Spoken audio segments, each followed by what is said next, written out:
Mañana se celebra el Día Internacional de la Lucha contra la Homofobia y en nuestro país muchos avances, muchas conquistas, pero también mucho trabajo por hacer con respecto a la discriminación. Es el tema esta mañana de Guido Fischer. Buen día. Hola Guido. Buen día Patricia, ¿Cómo estás? Buen día Roberto. Bien, es así como ustedes dicen, el 17 de mayo, el día de mañana, es una fecha que conmemora el día que en el año 1990 finalmente la Organización Mundial de la Salud define y decide sacar un comunicado claramente mencionando que la homosexualidad ya no tiene nada que hacer en los manuales que hasta ese momento a veces aparecía, manuales de enfermedades mentales, trastornos psicológicos, etc. Es decir, es el día que ya la Organización de Salud Suprema, ¿sí?, a nivel mundial, deja en claro que esto había sido un error de concepto hasta ese momento, basado en una confusión de los conceptos de normalidad y naturalidad, que hasta ese momento se trataban,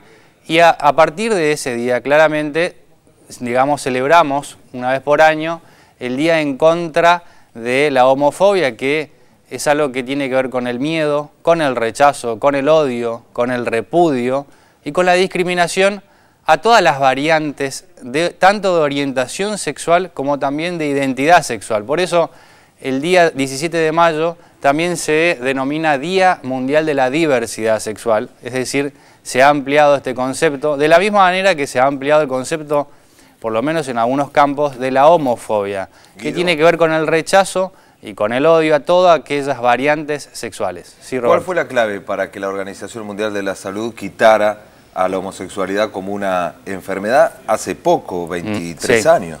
Claro, hace poco la Organización Mundial de la Salud decide esto, pero mucho tiempo antes se venía trabajando en muchas otras organizaciones, tanto de salud en general, salud mental, organizaciones de sexología, venían trabajando el concepto y venían insistiendo con que esto no tenía nada que ver con una enfermedad. El punto basado justamente, fundamentalmente basado en la ciencia, ¿sí?, que esto no tenía nada que ver con una desviación, como se decía hasta ese momento, sino como una variante natural de la orientación sexual.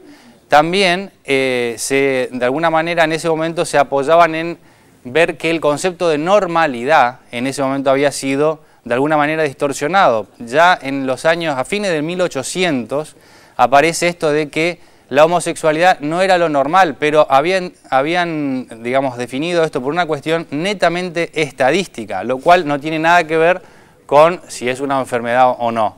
Y esto todavía sigue permaneciendo en el prejuicio y en la creencia de muchísima gente. Todavía mucha gente se pregunta si un homosexual nace o se hace, por ejemplo, ¿no? Esta vieja pregunta que de alguna manera da cuenta de que muchos piensan que esto tiene que ver con una desviación y esto no es así. La homosexualidad es de la misma manera que lo es la heterosexualidad.